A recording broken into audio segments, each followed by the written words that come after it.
Hello, everybody, and welcome back to another episode of the Cup Duet Reviews. I am your host, Ryan Borochovitz, literary manager for Cup of Hemlock Theatre, and once again, I am joined by Ashley Murphy, who is a good friend of the Cup and always game to do one of these fun duet reviews. Ashley, how are you doing today?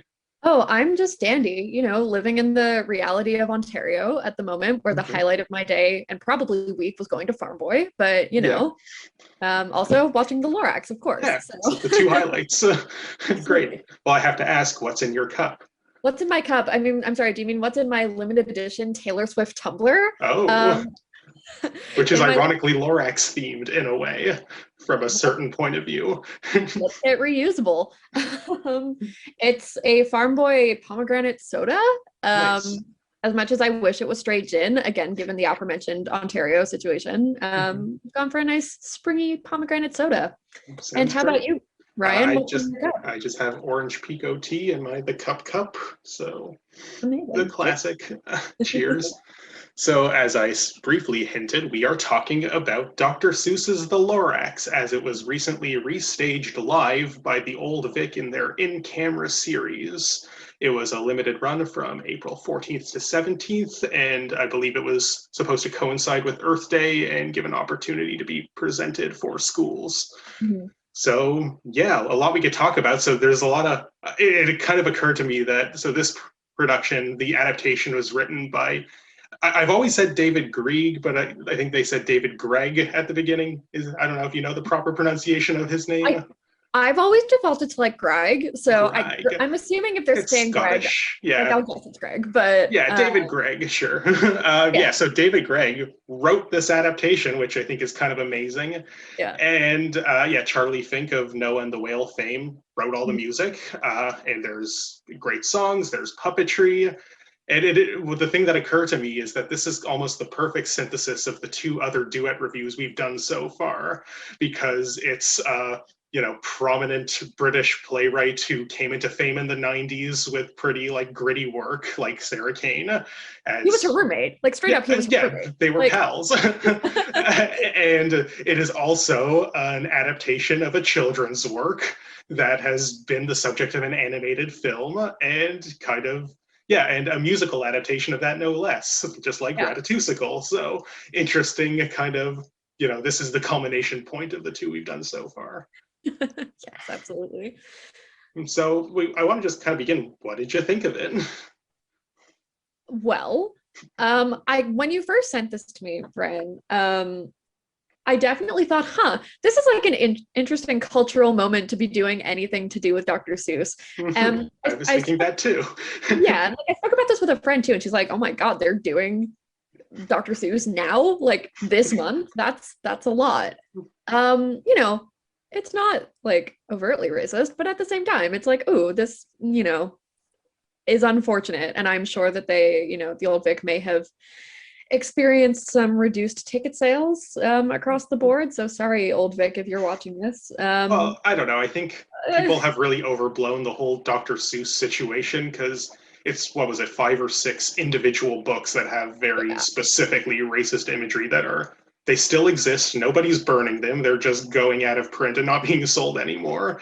yeah, Yeah, so, and the Lorax is not one of them. Cat in the Hat isn't one of them. Green Eggs and Ham and The Grinch, like all the good ones aren't on that list. no, Nobody really no. cares about like If I Ran the Zoo, aside from the fact that I think that might have been one of the first ones and there's cultural significance there. But yeah, that the unfortunate ones aren't the ones that have stood the test of time anyway.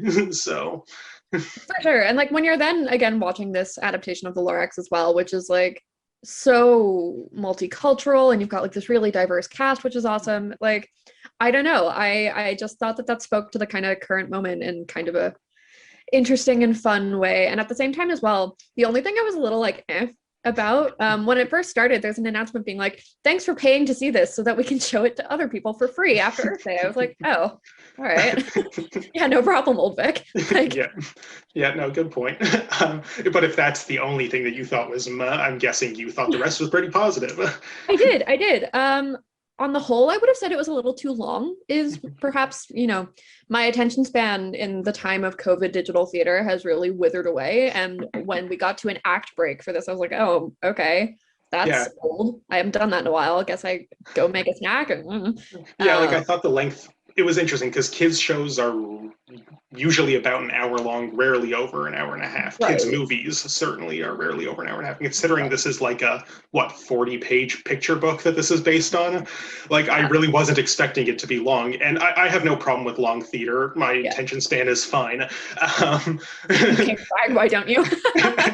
No, I didn't mean that as a slight against yours. I'm just like, I don't have a problem with that. But I too was surprised at how long it was. But to me, we're going to do some comparison to the 2012 film, Don't You Worry. But what I think is always funny about those Dr. Seuss film adaptations is how much fluff they have to add. Oh, for sure. This, to me, was longer, much longer than the book, longer than the 2012 film, and to me didn't feel very fluffy. So, like, we can discuss that because they certainly did add things, but the things they added to me felt kind of right. It wasn't like the weird sort of Zac Efron, Taylor Swift romantic subplot that was very necessary. It's not like the whole kind of O'Hare's Air Emporium, which is dumb for reasons we'll talk about later. Everything seemed more or less focused. The songs propelled the story in like a way that didn't feel like irrelevant. And I didn't mind that it was long, even though I was surprised that it was. Yeah, no, same. And I found myself as well thinking quite a bit of, have you seen the Matilda musical adaptation or no? I've listened to some of the soundtrack. I haven't actually seen it, no. Okay. Like, I definitely found it in a very similar essence to that, like in terms of what they added in order to make it a full-length thing, in addition to just kind of the spirit of it as well, because you've got that very cheeky British pun writing in there, where like some of the lines in the Lorax I wound up writing down because I was like, nowhere else are you going to make conundrum rhyme with underum. Fantastic. I like so many of those kind of sleights of writing. I really, if I were an adult with my young child at this, I would appreciate that. Yeah. And again, the fact that it's coming from Sarah Kane's roommate, like, would she have liked it? Honestly, I think so. Like, it seems like the kind of thing she would probably enjoy. It's very it's surprisingly fierce. Like it's, you can't call this toothless. Like I think a lot of that is a common critique of the 2012 film, and it's sort of political, environmental, anti-capitalist rhetoric. But yeah. So do you want to, like, just to sort of keep some semblance of structure here, do you have a cast shout out, anyone? Like, I know it was sort of tough because there was a big ensemble that played many roles, but... Yeah, I'm just looking through my notes. Okay, Ryan, every time we do one of these, I always feel so stupid because every time I always feel like it's a very ensemble-y thing that we watch. I'm like, it's the ensemble. These three have been, these three that we have, for sure. So like if there's any diehard the Cup fans watching and you've got like a drinking game going for how many times, I'm like, oh, the ensemble, it's an ensemble piece of theater. I mean, get your cup out because surprise. Join in the drinking. No, because straight up, like it is an ensemble working really, really well together, bouncing off each other. And in terms of the way that the video was incorporated into this as well, like I felt like they made the most of a Zoom format without necessarily sacrificing any of what made it theater. And I think that the ensemble worked really well to accommodate that as well. Like even those sort of mirror effects when you have one person on either side of the screen being different people, I thought was really cool. Yeah, like I was really impressed. If I didn't know that this was being performed live, I would have assumed they pre-recorded it and then edited all that together in post, because it was almost just too clean or too polished, like in the digital effects there. So that, it was really well done. Like cast shout out goes to the videography and editing, like I guess, among other things, and the ensemble. Right. And how about you, Ryan? Do you have a cast shout out? So it's unfortunate because of all the ensembleness. There are real characters that I really liked and connected with, but I just kind of like looking at the headshots there that says just like ensemble storyteller. I'm not precisely sure who it was. The one that I did want to shout out is the performer who played Small Ed in particular, because Okay, yeah. that was just such a fun role, kind of like again, that doesn't exist in the book, that doesn't even exist in the movie, like but yeah, she kind of just kept popping up at like fun times. I sort of laughed like very frequently at her just sort of emergence as this like funny sort of first bed usurper character who then becomes the Once-ler's right hand associate essentially. But yeah, like I think sort of a bigger shout out that, you know, good transition into talking about the puppetry is the three great performers who together brought the Lorax to life. Yeah, of course. Because, yeah, Lorax is obviously the heart of the show, and I thought they did a great job animating this puppet. For sure. I mean, David Ricardo Pierce, who was the voice as well as one of the puppeteers, I always really appreciate like that sort of voice acting on stage. Like it's something that is so far beyond what I am capable of doing, and he just really evoked the character really well. Like there's a really technical sort of voice acting that's happening there, and I'm like, oh, good. It's, you know, in watching a lot of Canadian digital theater recently, I won't like name drop here, but I watched something the other day that was not great. I'm like, oh, this is that, you know, that craft on stage for something that, you know, we might see as, oh, the Lorax, it's for children. No, that's the diction and the actual treatment towards the text I found really impressive. Yeah, and like I love the whole, like, I know this is pretty common in like contemporary puppetry and certainly in British theater, but I love that they don't hide the seams, that it's like the puppet looks very handmade in like a fun way. I like that you can see all three puppeteers at any given time, that David Ricardo Pierce, like you said, he's doing the voice, but he's not the one hiding behind, he's like right there, right next to him, and you see his lips moving. There's no kind of artifice there, but yet the way they're just animating this puppet, really, it feels like the Lorax is talking. Oh, for sure. And like at no point is this performance trying to be Warhorse as well. I know. I was thinking that. I'm like, it's a lot of the stylistic stuff is similar, but it's very clearly a different beast altogether. No pun intended. For sure. And I think something that's kind of important to note as well, like this isn't the full version of this version of the Lorax, right? Like this is purposefully a very scaled down version of what they had done a few years ago. And I kind of did find myself wondering what that scaled up version looked like while watching this. I'm like, oh, you've got this very cool, well-developed Lorax puppet. Where is the rest of that puppetry? Like, how else was that muscle flexed in other portions of this production when they had either more space, more budget, less COVID, whatever? But yeah. Yeah, and we see other elements of the puppetry, like at least in the framing device sequence, the Once-ler starts off as a puppet, which I thought was really like cool. Like I like the big shiny eyes and the gloves. I did kind of regret that he came down and became human again at the end. I kind of thought like let the present day Once-ler just be this like kind of puppet shut-in beast, but I don't know. I guess there's thematic significance to him joining the boy in the present, or the child. It's not even specifically a boy here, which I liked. Oh yeah, for sure. All the animals I thought might have been interesting if they were more puppets, but they were all just kind of people in costumes, which also kind of worked in a fun way. Yeah, so like yes, but I'll kind of say except for the swan portion, there's like a little swan interlude, which I was blown away. Again, it's just a case of caliber and quality that kind of came out of nowhere. Because when this started, I didn't really realize it was a musical. I think in my head it was probably more like a British panto style of thing. And then they started singing. I'm like, oh, wait, they're great. Okay, cool.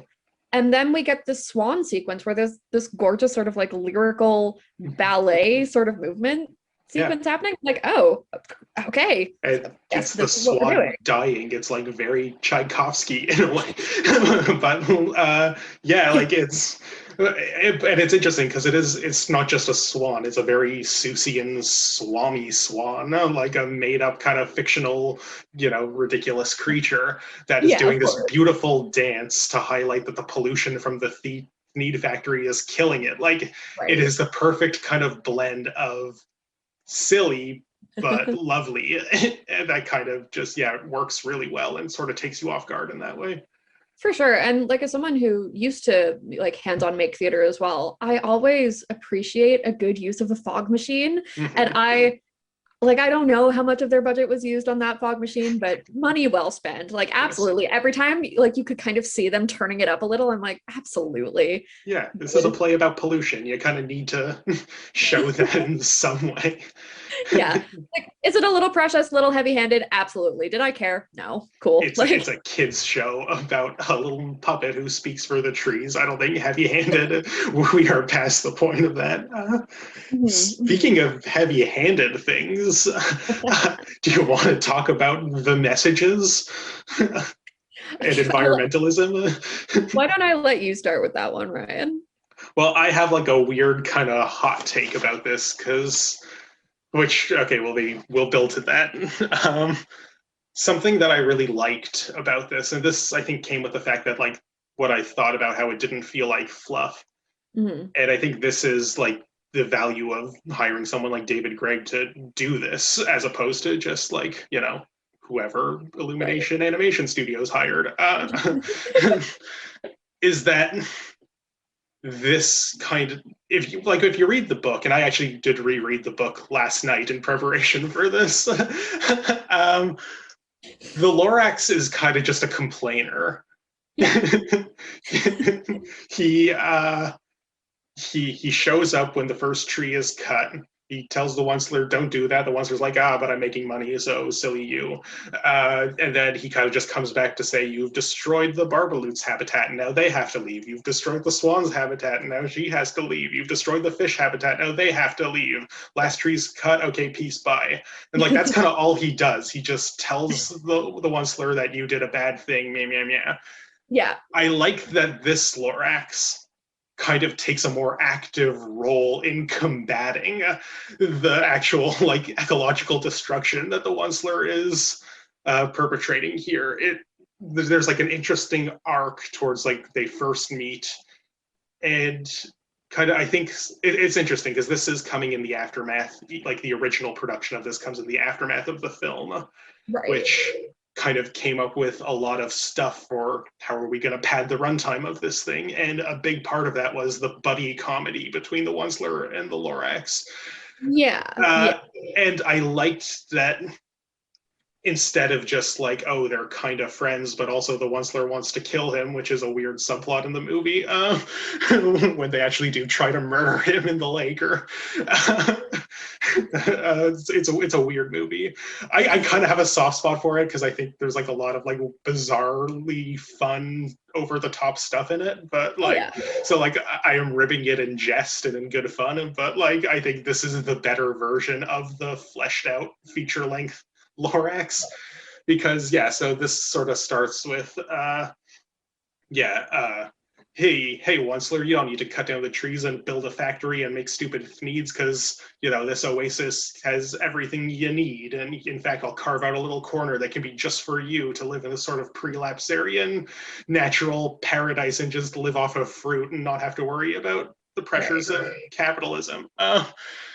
And then he sells the first need, and he's like, well, so much for that, I'll just keep cutting. And then we get to this like very interesting contract scene, which, I'm glad you brought this up. Okay. Yeah, well, this is kind of my favorite thing, because so they decide that, oh, well, I got to keep making my needs because there's demand for it. And, you know, I don't want to destroy everything, of course. So why don't we make a contract that I will only chop down what is in Once-ler Nook, that little area that you designated for me. And then he, you know, when he realizes that demand has spiked exponentially, he's like, well, we don't possibly have enough trees in Once-ler Nook. And he brings in the three lawyers, McCann, McGee, and Ben Gu, who sing this like beautiful, like soulful Supremes-esque number about fudging the contract and finding legal loopholes that, well, a nook is very hard to define and anything could be the nook and we could redraw these barriers. And it occurred to me, is this an allegory for Indigenous sovereignty? Like, we have broken treaties, stolen land, ecological devastation. I'm like, Kevin Loring, are you watching? Program this next year. that I would. Oh my god, that would be amazing. Like, oh my god, that's amazing. yeah, so that was just kind of the like amazing sort of thought I had. Like, this is kind of, I don't know if that reading is on purpose, but it's certainly open to that. And like, yeah. I'm 100%. And like, there's also kind of like the gerrymandering approach that you can take, and then also like the Jeff Bezos parallel, impossible to ignore. My little quip with the lawyer and the contract situation, like ragging on depth of character in the Lorax, I know is not an argument that's going to go very far, but the kind of shades of guilt and second guessing that we just start to see in the Once-ler, I didn't feel were taken as far as they could be. And I kind of found myself wishing, because it's like, oh, you've taken so much time to get in my head that there is a contract and that is in some way binding. And I, even with the, oh, loopholes, whatever, let's teach children how contracts work, like, I felt like it was a little abrupt in terms of that change of heart. And I wasn't quite sure that that was an earned change of heart. Yeah, I think that is a very like well taken critique, because yeah, like there's something sort of interesting in the contract scene, because there's this sort of like schism that exists between the what can we get away with within the letter of the law and the spirit of I made a promise to my kind of friend and I don't necessarily want to see the Barbaloots die. I recently read the play The Inheritance by Matthew Lopez. I don't know if you've seen or read it. I know it. Well, and there's a really interesting scene in there where, like, light spoilers, but the character Walter dies and he wants to leave his extravagant house to one of our protagonists, Eric, and he doesn't like put in an official will. He just writes a kind of letter to his partner saying that Henry, I want the house to go to Eric, and doesn't sign it. It's not notarized. And Henry and his sons kind of look at it and they're like, well, how do we know this is real? And Henry looks at like, this is Walter's handwriting, it's real. Well, it's not legal. Like, nobody knows that this exists. And they decide to burn it, which within like the letter of the law, they're allowed to do. It was not a legal contract. It wasn't an official will, but there is that kind of moral quandary of, but I know this is what Walter wanted. And having just read this very recently, this is the kind of what's going on in my head during this Lorax contract scene of, yeah, sure, your lawyers can work their lawyer magic and prove that it is legal for you to expand the definition of a nook to cover the entire forest, but you know that that's not what it meant, and that's not what you agreed to with the Lorax. Yeah, like if we're going into bizarre personal resonances, I'm on my, I want to say 10th rewatch of Better Call Saul. So that was also like, it coincided with watching this, and I was like, oh, these are of a similar spirit. That's good stuff. I also, there were just a few like little quips that I had with this. Like, on the whole, I liked it, and it's a very strong quality production. Like, no one's going to argue against that.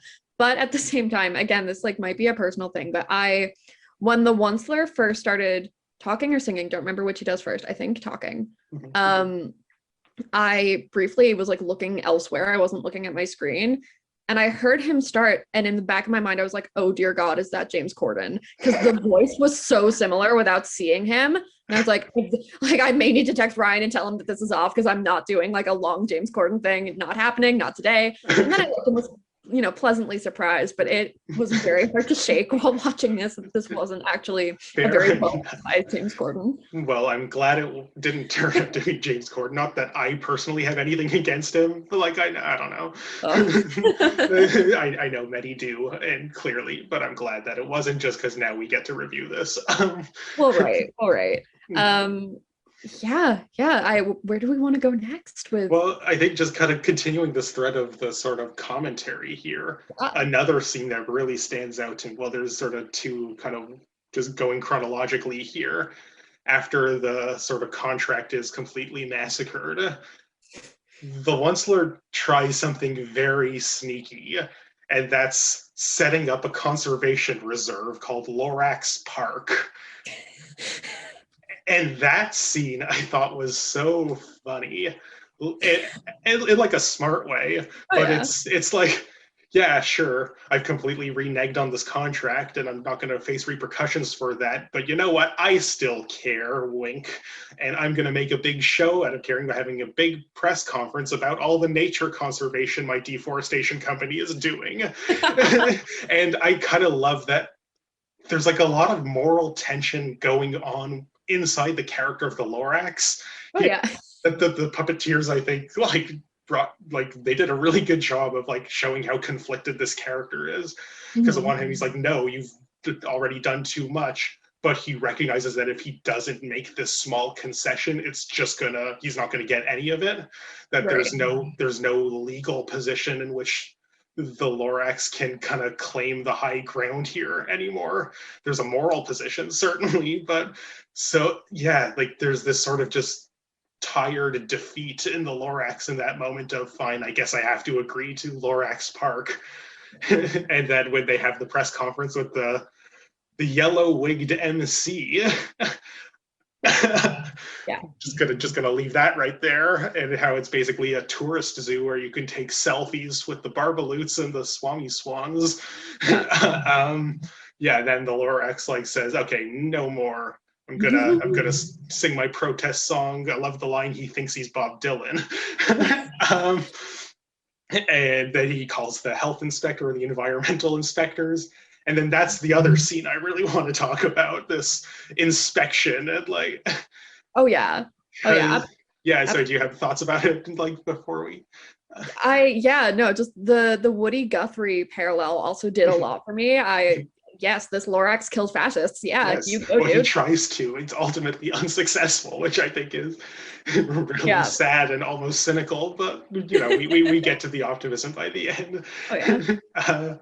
But yeah, then the inspection happens. One, I loved the one actor playing both inspectors with like the flip mustache. That's just fun staging. Yeah. And like, it's interesting because like it's a surprisingly long scene at the factory inspection. And it starts with like, oh, look how non-polluting my factory is. And the Lorax reveals he has it on demonstration mode. And then he dials it up to 11 and then it goes crazy. So like he's not doing well on the inspection. He's like, you know, he buys off the fish who he's putting the goop in the river. He like buys them off with like, oh, I'll relocate you and here's some lunch vouchers. And they seem pleased with that, which is like, that's a choice. But then, and then of course there's he says fake news, speaking of yellow wigs. Yeah. And then, but what I thought was kind of really fun, because like, haha, yes, we get it, fake news, hee, that's a thing. But then it's immediately followed by a very loud fart sound. Yep. With the barbaloots, you know, kind of long for my taste, but, you know, point taken, that I do like how, yes, we did our obligatory Trump joke, but fart, womp, womp, womp, kind of, like, you know, I could almost tell, like, yeah, we didn't want to do it either, but someone said we had to, was, like, my reading of that. So this is how we're going to undercut it. But then the factory inspection scene ends with them saying, oh, you failed the inspection, we're going to shut it down. And this is a sort of point of contention for me where I thought they could have done something different, because he does the new product launch for Need 2.0, and then that's so successful that the charges are dropped from the inspection. Like, yeah, I think, like, is the comment there that just, you know, consumer demand overpowers, like, you know, safety inspections? Like, I think what might have been a more interesting thing is kind of along the same lines of setting up Lorax Park. If in the law, the inspection requires these small concessions to be made, that you do this to kind of improve the environment, and they kind of do more of this, like, you know, activist theater that corporations so often do, to like, look, we're very good for the environment, in fact, and then that being what drops the charges, but actually doesn't stop the deforestation.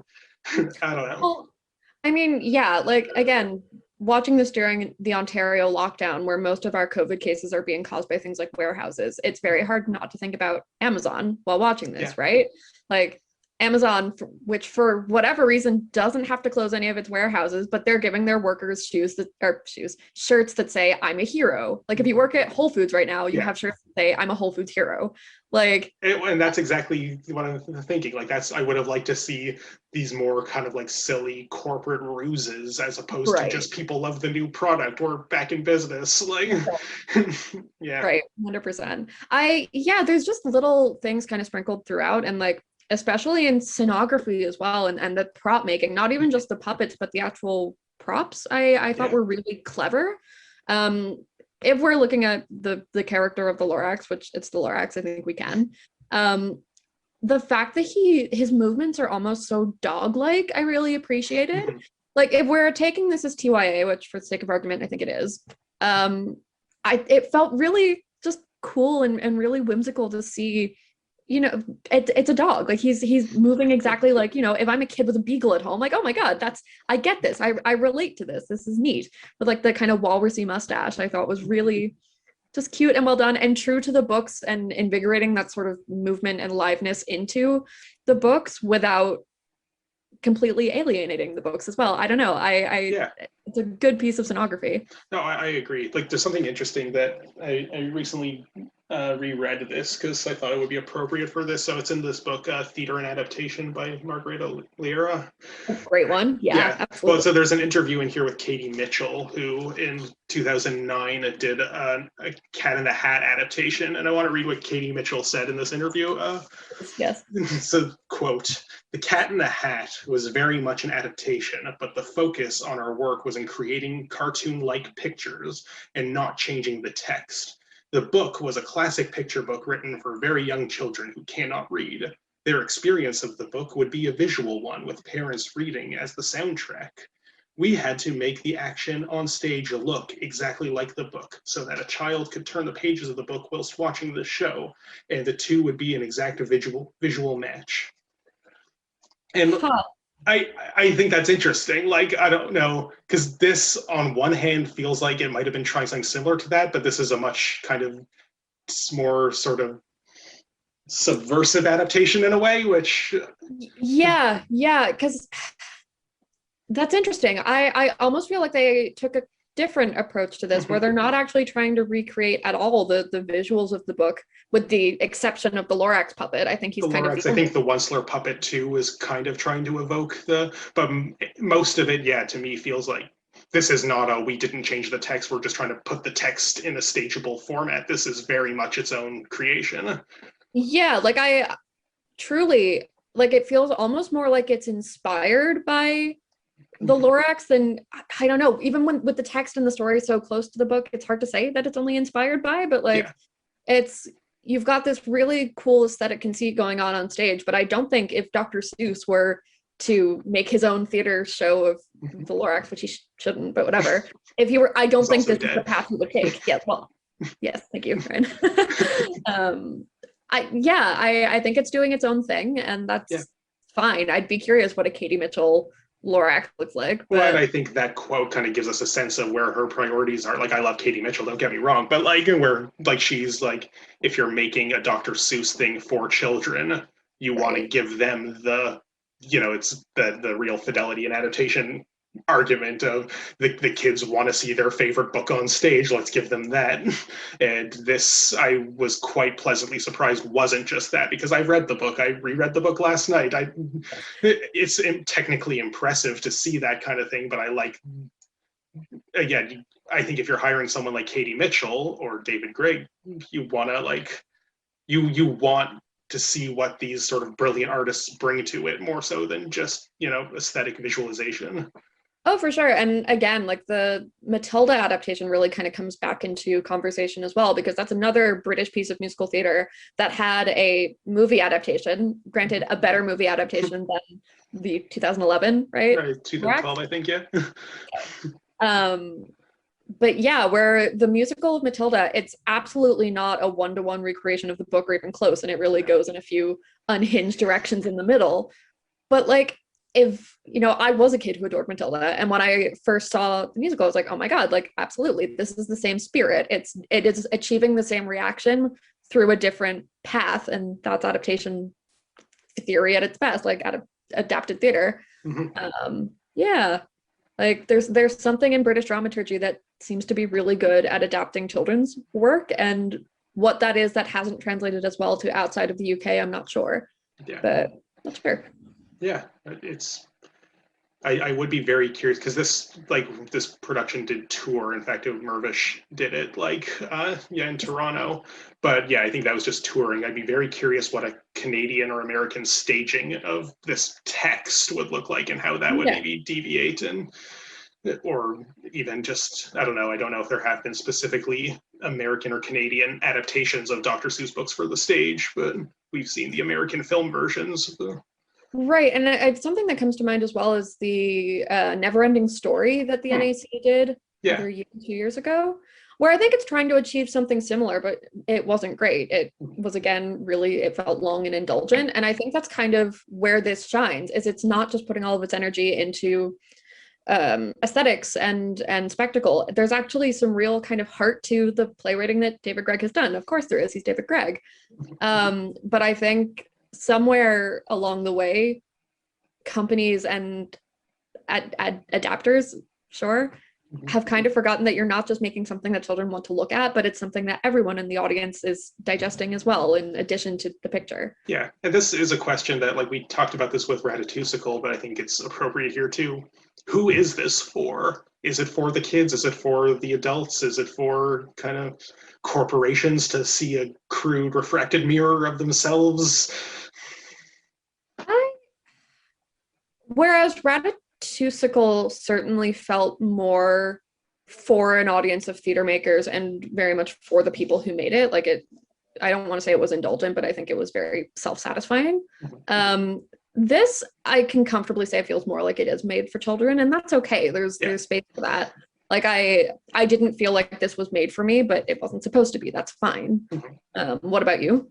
Yeah, I think I was leaning certainly towards the same way. I thought a lot of the sort of anti-corporate satire was maybe probably just a little too hard-hitting for the kids to kind of wrap their heads around, which makes me think, is this, like, I think overall the product of the show is for kids, but I kind of feel like, is this stuff that exists for the parents who are taking their kids? Like, we always talk about or up until pretty recently, that was always the thing that, like, Pixar, or I would say even now, Pixar does differently, is that they make it for the adults, but it's colorful and moves fast so the kids will enjoy it. Like, whereas I don't know, I feel like this, to me, is trying to have it both ways, but some parts to me feel is a little too juvenile for the adult audience, but a little too complex for the child audience.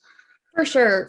And like, even so, the Thneed itself, like the pink knit thing that they're using to symbolize Thneed, like, if you're making this for children of today, I mean, it's a horrifying idea, but like, the Thneed of today is probably an iPad, right? Like, like, I kind of wondered, like, commodity black box that does everything you need. Well, right, and it's, you see the screaming kids at Shoppers who are attached to their iPads, and it's like, oh, that's where that generation is going. Okay, cool. So I almost kind of wondered how the childhood of today could be reflected in a story that was intended for the childhood of however many years ago. Yeah, like 1971, I think the book was written. Like, yeah. Like the Thneed, it's interesting because this is a very analog technology. Like, it reminds me of watching the Jetsons as a kid and thinking that the future, everything will run on sprockets. This is where technology is going, and like, they have no idea. Like, but yeah, this Thneed, the thing that everyone needs, like, as a symbol, it is just this universal commodity that it could be anything. We're not saying that, oh, Thneeds themselves are bad. It's just that deforestation towards commodity production is bad. But yeah, I think, yeah, it's a very good point that, like, what that universal commodity is today that does everything is very different, and certainly, brings about its own environmental destruction, like, in order to mine everything you need to make the smartphone or the iPad. Like, well, absolutely, yeah. And like, it's kind of a more existential question as well, but then how do you represent childhood on stage to an audience of multiple ages? Because like, what you and I think of as childhood is absolutely not what a current 6-year-old is going to think of as earlier, easier times or whatever. So like, I don't know, it's that kind of maybe feeds the idea that, oh, maybe this was meant for all ages, but then that kind of falls apart when you look at how it's done. So I don't know. It's an interesting conundrum. Yeah. I feel like another thing we could talk about, because obviously this is a musical. It's a Seussical, in fact. No, it's not Seussical. What'd you think of the music? Did you have a song that stood out to you? As someone who like very much has a background in musical theater, it's one I don't really talk about anymore, but it's certainly there. Like I didn't leave this humming any of the songs. Musically, they're fine. They're getting the job done of there being like a melody. True. I think what's impressive here are lyrics, which were lyrics split between Greg and Charlie Fink. It says Fink wrote the music. I don't know what that implies necessarily, the division of labor, if like that's lyrics and libretto, or if that's yeah, like the music's fine. It's it wasn't so irritating as to be like grating for an older audience, and I'm sure if I were a child I would enjoy it. Like it was fine. What is memorable about this is I think where the dialogue manages to hit precisely the notes of child and adult. And there's a number of times where that happens, even kind of like I said before, like when those rhymes come out of nowhere and are just awful but amazing at the same time. It's like, yeah, absolutely. I'm not going to go away humming any of these songs, but I am going to go away thinking, conundrum does rhyme with underum. You're right. Yeah. Yeah, I think I feel like I probably like the music a little more than you did. I agree that like I'm not necessarily humming them days later, but I'm a fan of Charlie Fink. I think he's a very good songwriter. I like No and the Whale. I like his solo album. Like I don't think this like is his best work, but it's very much confined to doing the job that is required of making the Lorax a musical. And compared to the film, which is also a musical, I think these songs feel more thematically coherent than the ones in the movie do. I like the kind of variety of songs we have here. We have the lawyers have like a Supreme Soul kind of number. I like that the Super Axe Hacker is like a jammin' rock song. I like how we have the We Are One protest, sort of like Woody Guthrie, Bob Dylan kind of like. There's a lot to like in the music. I kind of wish there was an official cast recording because I wanted to re-listen to the songs after and I couldn't find them anywhere. Like, so it's sort of hard. And that's the thing. Usually when I watch a musical, if I like the music, I immediately listen to the cast album and kind of follow up with it and listen to it for weeks after, or sometimes if I really like it. Like, and this, I kind of don't feel like, I feel like maybe with that opportunity, it might have definitely been more of an earworm, but just from the one viewing, I don't think it did that. I'm the same way. Like a good cast album really will help me to fall more into the world of the show and think about it for longer. Like I think that's what they're meant to do, right? But like I also like this might even be a conversation for Mac. Like I'd be curious his thoughts, but like I truly feel like a lot of the commercial musical theater of the past 20 years has really lost that sort of earworm capability. Like the first audience to see Sweeney Todd when it first debuted, like you leave humming Little Priest. And I feel like so much contemporary musical theater has kind of lost that ability to hook in the way that contemporary pop and stuff does. Not Six is the perfect musical in my opinion. Like that, to me, you don't like Six. I have mixed feelings about Six. Okay. I've tried it a couple of times. I've listened to the cast album. It's like fine. All right. To me, every single song on that album is an earworm. I absolutely adore it. And I can't get any work done listening to that album because I just like dance and sob at the same time. Like it's awful. But like this is information I really like knowing about you, Ryan. Thank you. So this is no Six though. Like this is no Six. I agree. Like, but I think there are certainly some musicals of today that I do think achieve. I think you're maybe painting with a little bit of a wide brush, even if you don't agree about which ones. But I don't think this reaches those levels. But to me, while this is marketed as a musical, it doesn't strike me as like Lorax the musical, if that makes sense. Not at all. it's almost like you kind of said at the beginning, it was sort of a surprise to you to find out as it was starting that, oh right, this is a musical. Like, Yeah.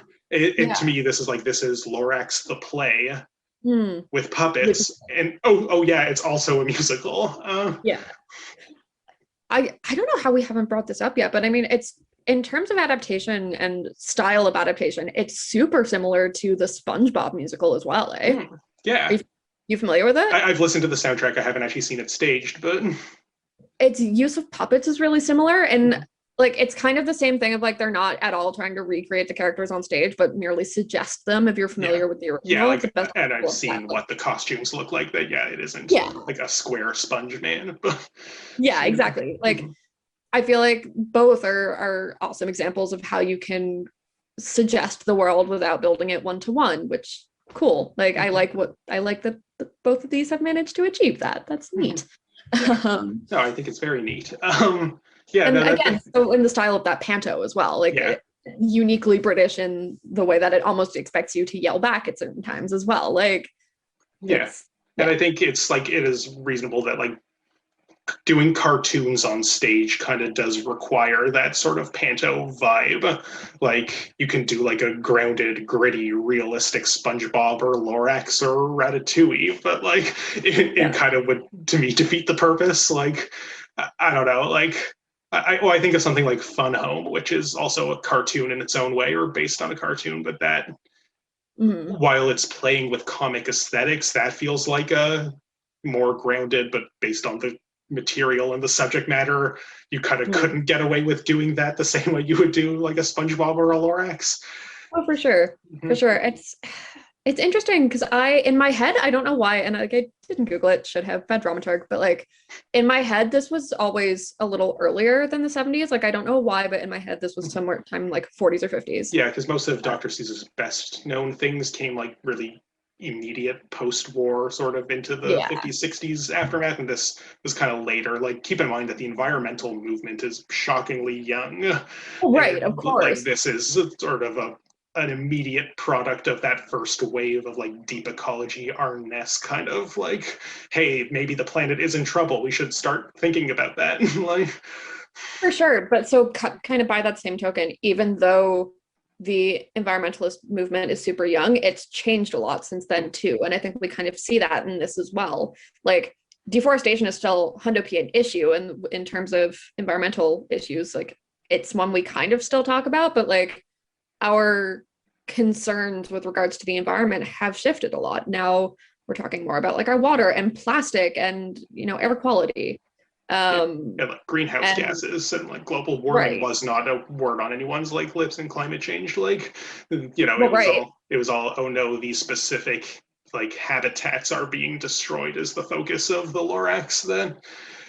Like they don't even really talk about how trees equal oxygen. Like there isn't even that comprehensive view of maybe we need trees for other reasons. Like, and well, like it kind of makes you wonder as well if you're programming this at the Old Vic, like are there more recent and more topical stories about either climate change or environmental issues that might hit more of those nails more directly on the head without Day After Tomorrow, the musical. I know. Yes. That's our next project. But like I don't know. I liked it, but at the same time of the why this play now, I'm not sure that the answer to it's Dr. Seuss, everyone's seen it, is quite compelling enough to get me there. Yeah, like to me, I think the answer to that seems a little more simple than that. It's Dr. Seuss. It is a way to introduce children to these concepts. And like even if it doesn't like kind of engage with contemporary environmentalism like as we understand it today, it's all about, it's not really about these are the specific actionable goals we need to put forward. It's about if someone like you cares an awful lot, unless someone like you care, it's about caring is the point. Like, and I think it's teaching children to care about the environment at a young age so that they will kind of grow with the activism like as they enter adulthood. For sure.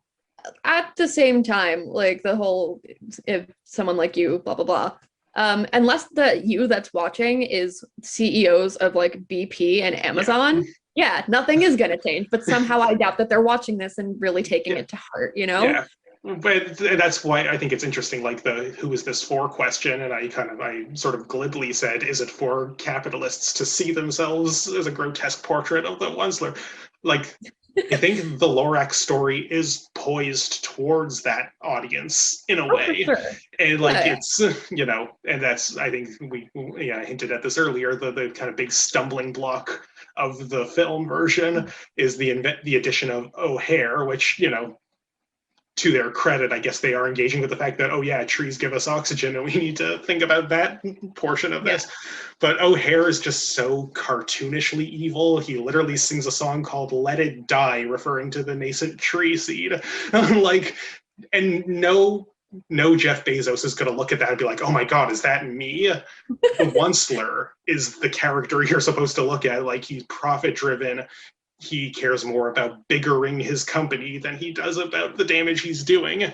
And like, something that did strike me interestingly when I was rereading the book last night is there is a couple lines where the Once-ler talks about how he's sad to see the Barbaloots have to leave, and like he like, these sort of versions, like the movie and now this theater production, that give the Once-ler a face and a backstory and a demanding family who he can never please. Like, they're trying so hard to humanize him, but the book kind of already does that. He's not like a one sort of painted with one brush, well, I only care about money. It's, I care about money more than I care about the consequences. Right. And that, I think, is that grotesque mirror that a lot of big industrialists should sort of look at.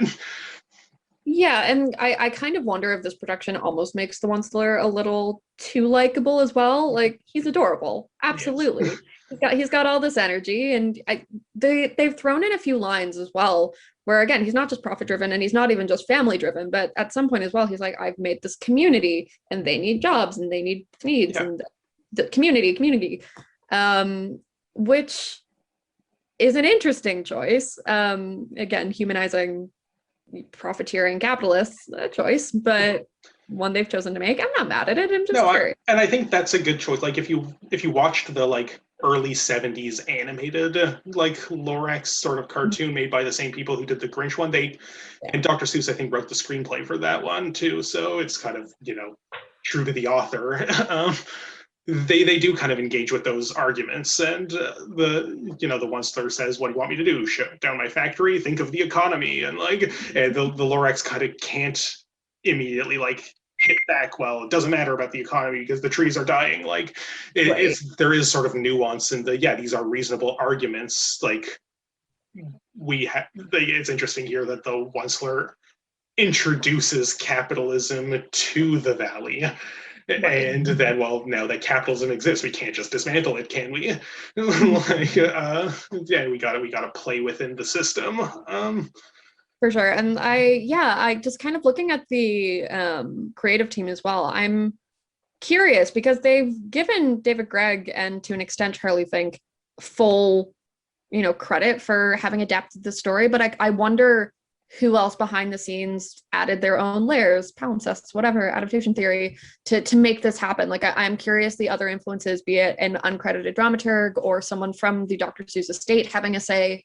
I'm curious who hasn't been credited about how this particular adaptation with its own political agendas came to be, I suppose. And I think, it is worth questioning the licensing stuff. Like, how much does Dr. Seuss estate, like you say, Random House, who published the book originally, Universal Studios, who owns the film rights, do they have a kind of say in this? Or they've made the movie and they're done? I know you always see Sony has to make a Spider-Man movie every 3 years or Marvel's gonna take back the character. And I do wonder how all of these players kind of, there is this sort of adaptation industry, Simone Murray kind of view of, it's not just the, romantic notion of the author and the adapter's grubby hands getting all over that. There is a sort of, economic infrastructure behind all of this. 100%. And I was really just pleasantly surprised by how much I didn't know about this production going into it as well. You messaged me being like, hey, David Gregg adapted the Lorax. Want to talk? And I'm like, yeah, of course, obviously. Because even when you just look at the website, like they really keep so many surprises for you, which is so nice. Like the Lorax puppet himself is barely in any promotion. All of the websites in black and white. Cool. Like there's something to be said for that very childlike surprise when you get to see all of these colors and this thing that's been made for you. That's fun, and I appreciated it. Nice way to spend 2 PM here in Canada. Yeah, for sure. I think that's most of the points I came in. Oh, the ending. Do you want to talk about the ending just a little bit? Because there's some stuff about the ending that I think is interesting. Well, first of all, yeah, go for it. Like, and this getting back to the music a bit, there's no big finale number. Yeah, which we've kind of already talked about. How is this a musical? Not sure, but like, yeah. Well, I think it thinks it's a musical, even though like, it doesn't have that like big, musical feel to it. Like, it seems to think like, so like, I'm surprised there isn't a song called Unless that is the big final, like it ends on like a very quiet note of the Once-ler and the child, planting this little fledgling sort of truffula tree. And I thought that was for just tonally, that was sort of interesting to end on this quiet note. But the sort of other big things about the ending, and again, this is a deviation from the book and kind of big deviation from the movie, where the whole third act is quick, we got to plant this tree right now or O'Hare's assassins will murder us or something crazy like nonsense. Yeah, I've not seen the movie. You haven't, especially well, but I'm compelled to at this point. Yeah, like, it is a fascinating cultural artifact, and I think it's fun in a way. It's not good, but like it's fun. Like just the kind of liberties they take with it are like bold strokes that like don't always know what they're doing or where they're going with it, but it is certainly interesting. Yeah. But yeah, so with the ending here, something that I think is interesting is it just ends. The Once-ler story ends with like and that's how the Lorax left. Okay, kids, scram. and then the kid is like, well, that's not right. That can't be the end. And one of the narrators said, who knew the Lorax was such a depressing story? And like, but like it kind of is. Like, the book ends on this little glimmer of hope. Here's the last seed, go plant it. But we don't see the tree grow. We don't know. It's about the uncertain future, and that we have sort of reached this precipice where there might be no turning back, but if you care enough, maybe we have a chance. Right. This decides to end with not the Once-ler giving the child the seed and being like, you are our hope for the future, take this and run. It's the child like demands, there's got to be something we could do, and the one's like, well, I guess I have this seed here, take it, get out of here. Like the Once-ler, the Once-ler's hope isn't reinvigorated by the child caring. It's reinvigorated by seeing the sprout at the end. So yeah, we kind of get this whole little bit of the child planting the seed. The Once-ler comes out of hiding and like, there it is, you did it, good child. And there's this kind of like very on the nose, like anyone can cook moment, essentially, where we don't need the Lorax to come back. The real Lorax was inside us all along. But that anyone who advocates for trees and does the hard work and gets their hands in the soil is the real Lorax. The real Lorax is the friends we made along the way. Yeah, pretty much. And like, it's a choice. I don't necessarily hate it, but like, I'm just curious what you think about it. Well, it's kind of set off this dilemma in my brain of why is this called the Lorax and not the Once-ler. And it's also like my brain kind of immediately goes to like literary / play analysis, and I'm like, oh, it's a frame narrative, so it's we've essentially got The Great Gatsby in terms of its storytelling, where our agent of action is actually Caraway and the Lorax is Gatsby in this essay. I will, but like it's an interesting note to end on. I mean, like the playwright in me is like, yeah, that's life. Like things don't always get as nicely tied up as we would want in a picture book. But I don't know. I wasn't mad at it. It felt like a natural ending. And 2 hours later, like it certainly felt like a natural ending. But yeah. And I think to me, I read this ending as trying to answer the question you just raised of why is this called the Lorax? Right. As opposed to, because if it was just called the Once-ler, then it becomes, this is, and it very much is this most of the way, it's the story of the destructive force Right. learning to reckon with its own, like, yeah, devastation.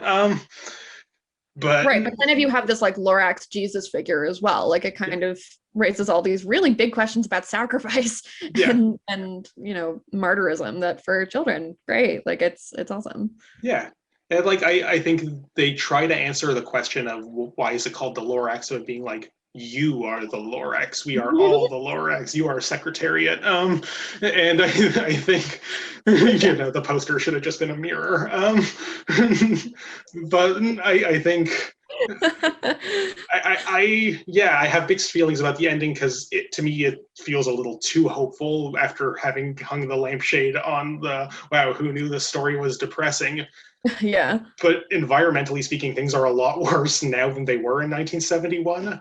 In 1971, that's actually a fine ending, because at that point there was still like kind of time to fix things. Now, when we're doing a Zoom production of this due to a pandemic, because it is a special pandemic issue of this, like, I kind of want to see the child be like, no, it's too late. How dare you? To the Once-ler. Like, yeah. Like the avatar for hopeful future today, kind of being sort of Greta, like in that case, like is isn't the same as I'll plant the seed and we'll have a whole forest. It's a no, you have to reckon for what you've done, adult generation. Like, it's stop trusting us children to save it. Like, you're the ones who put it this way. So I don't know. It's the ending is positive, but I kind of think there's something bittersweet in that positivity, if that makes sense, because it feels hollow in a way. To us, right? Like, if we look at this through the eyes of like an 8-year-old, it might be kind of the right amount of hope to light a fire under an 8-year-old's butt, whereas for the adults, we kind of know, like, oh, this nudge nudge, it's not great. But I don't know if this is for kids and it's trying to get them in words, but like in more activist-y, so sorry, then maybe it's doing that. I'm not 8, I don't know, but I don't know. It's a good point. It's a good point. Yeah. Anyway, that's everything I had. Do you have any closing thoughts or other things we haven't addressed yet? I think I hit all my talking points. I think I said Walrussy Mustache at one point, and that was really there you go. You did. Well done. Yeah, if that was something you had on your list, gotta say Walrussy Mustache. Check. Mission accomplished. It's the Lorax. Like we're not going to get into super intense conversations on dramaturgical fidelity, because almost any argument on this play can just be answered with, it's the Lorax. It is the Lorax, and I think there is a certain amount of respect for that source material that we can give in our analysis. But yeah, like I think, yes, while it is the Lorax and there's only so much we can do dramaturgically speaking, I think this production did a very great job of giving us a theater Lorax in the 21st century that is attempting to grapple with much of where the world has been since the 70s.